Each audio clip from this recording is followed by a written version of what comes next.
Hi friends, and welcome back to Through the Looking Glass. I'm Daniela, and today I want to open up about something very personal. What my life with fibromyalgia is really like. Living with a chronic illness is often tough, and today I want to share some raw, unfiltered confessions about my daily struggles and coping mechanisms I developed over time. It is not always easy to talk about these things, but I think it's important to be honest and real. So let's dive into what life with fibromyalgia really looks like for me. Confession number 1. I live in sweatpants all day long. At night, I just take them off and sleep in the t-shirt I was wearing during the day. And in the summer, it's all about those loose dresses. They're even better than sweatpants because there's nothing tight around the waist. It's not that I don't want to dress up or wear something cute, but when you're dealing with constant pain and fatigue, comfort becomes a priority.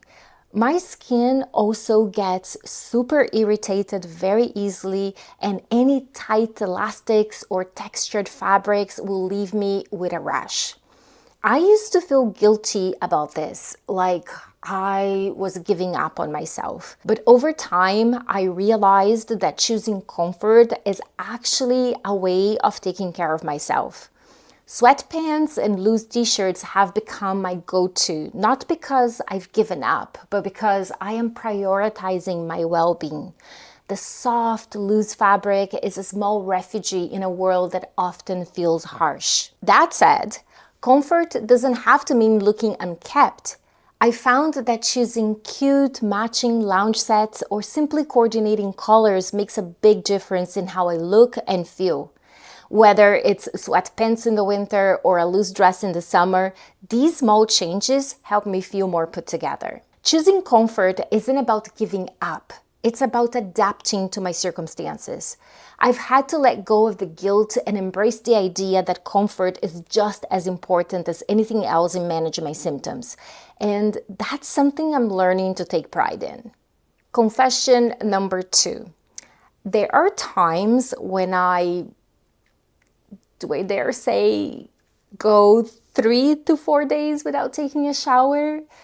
When I'm really unwell, the thought of standing in the shower or even having a bath feels impossible. It's one of those things that makes me feel embarrassed, but it's true, and I know I'm not alone in this one. So I thought it was important to share that one, even though it kills me to come here on the internet and share with the world.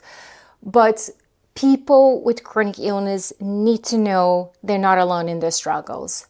On bad days, even the simplest task like showering can feel like climbing a mountain. It's not that I don't want to feel clean. I do. There's nothing quite like the feeling of being refreshed after a shower. But when my body's aching and my energy is completely drained, the effort required is just too much. The idea of having to undress, stand under the water, wash, and then dry off is just overwhelming.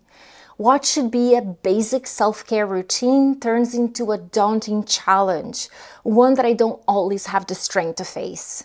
I know it might sound strange or hard to understand for someone who isn't dealing with chronic illness, but when you're in the midst of a flare, everything becomes more difficult. The pain, the fatigue, the brain fog, it all combines to make even the most ordinary tasks seem impossible. There's also an emotional weight to it. It's not just about the physical energy required, it's about the mental energy too. Sometimes just thinking about the process is exhausting enough to make me put it off for another day. I try not to be too hard on myself during these times, but the guilt can creep in. I start to feel ashamed or worry about what others might think, but I have learned to remind myself that this is part of living with a chronic illness, and it's okay to have days when I can't do it all. It's okay to listen to my body and recognize my limits. I have learned to find ways to manage when I can't muster the energy for a full shower. I have used wipes or dry shampoo, or even just splashing water on my face, cleaning under the arms and private parts are a lot more manageable and make me feel a little more refreshed. It's not the same, but it's a compromise that helps me feel a bit more human without draining my already limited energy. Confession number 3. I don't wear a bra most of the time because they drive me crazy. The hardest part about leaving the house is getting dressed into something more appropriate. It feels like an overwhelming task on bad days. Bras are one of those things that for many people seem like a known issue, but for me, they can be a source of constant pain. The tightness, the straps digging into my skin, it's just not something I can deal with on flare days. The pressure from the band and the straps can trigger pain points that are already sensitive, and the restrictive feeling just adds to the discomfort I'm already experiencing. Even on better days, it's a relief to not have to wear one, to give my body a break from anything that might aggravate my symptoms. It's not about being lazy or neglecting my appearance. It's about choosing comfort and minimizing pain in any way I can. When I do need to leave the house, the thought of putting on a bra and real clothes feel overwhelming. It's not just about the physical act of getting dressed, it's about the energy it takes to prepare myself mentally for the outside world. There is this pressure to look presentable, to conform to what's considered normal. But on some days, the weight of that expectation is just too much. There are times when I stand in front of my closet, staring at clothes that feel they belong to another life, one where getting dressed was simple and effortless. But now it's a process that involves not just physical discomfort, but emotional strain. The idea of having to put on something that doesn't feel soft or forgiving can be enough to make me want to cancel plans altogether. On some days, I simply cannot do it. And you know what? That's okay. I have learned to give myself permission to wear what I need to feel comfortable, even if it means staying in my most comfortable clothes all day. There is no shame in prioritizing my well-being over societal expectations. I've had to let go of the guilt and remind myself that taking care of my body means listening to it, even if that means wearing pajamas all day or skipping the bra entirely. For me, comfort isn't just a preference, it's a necessity. My energy is limited and I need to conserve it for the things that truly matter, like managing my symptoms and taking care of myself. If that means opting for comfort over style, then so be it. It's about making choices that support my health, and that's something I've had to embrace fully. Now, on to confession number 4. I eat a lot of junk food when I'm in a flare. It's my comfort food, even though I know it only makes the inflammation worse. I can't help it. When the pain is relentless and my energy is completely drained, reaching for something sugary or salty feels like a small way to soothe myself.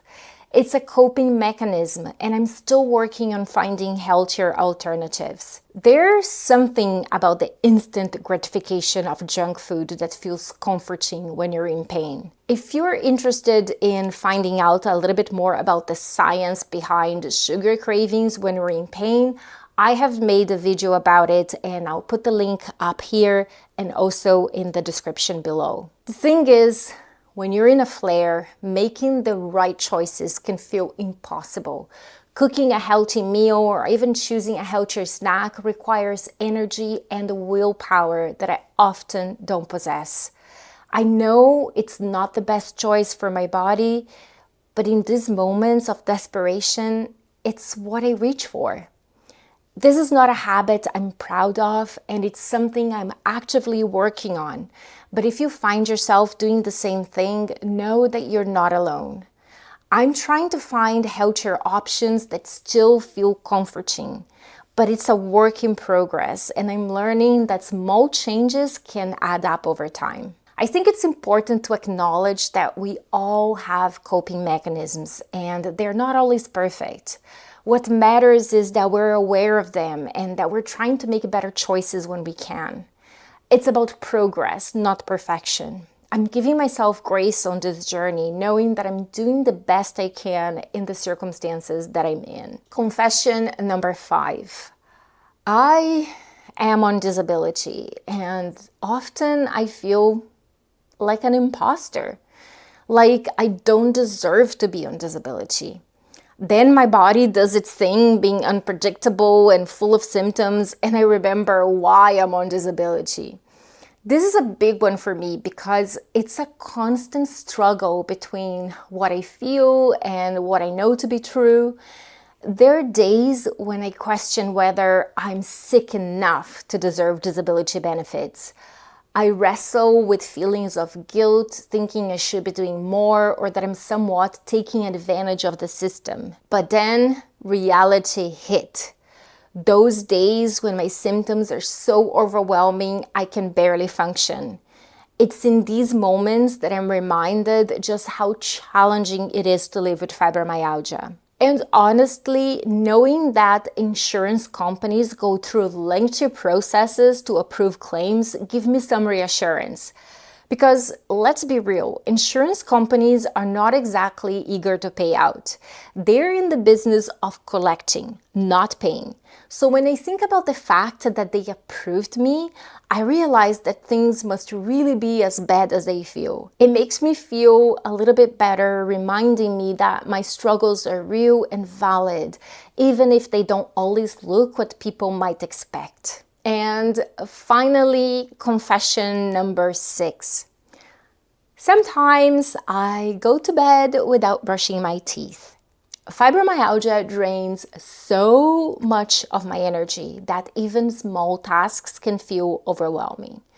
This one might sound trivial, but it's a reality for me. By the end of the day, I'm often so exhausted that even the thought of standing in front of the sink to brush my teeth feels more than I can muster the energy for. It's something I feel guilty about, but it's also something I'm learning to accept as part of my condition. I'm trying to be kind to myself on those nights and remind myself that it's okay to let some things slide when my body is just too tired to do them all. I make sure to brush a few extra times during the day, but honestly, I don't know if my dentist would agree. Thank you for joining me today and not judging me in my deeply personal confessions about my life with fibromyalgia. I hope that by sharing this, you may feel less alone in your struggles with your chronic illness. Living with fibromyalgia means that every day is different. And sometimes it's really hard to keep up with the expectations we place on ourselves. But it's important to remember that we are all doing the best we can. If you can relate to any of these experiences, I would love to know so I don't feel so alone. We all have our struggles, and it's okay to have days when these things are tough.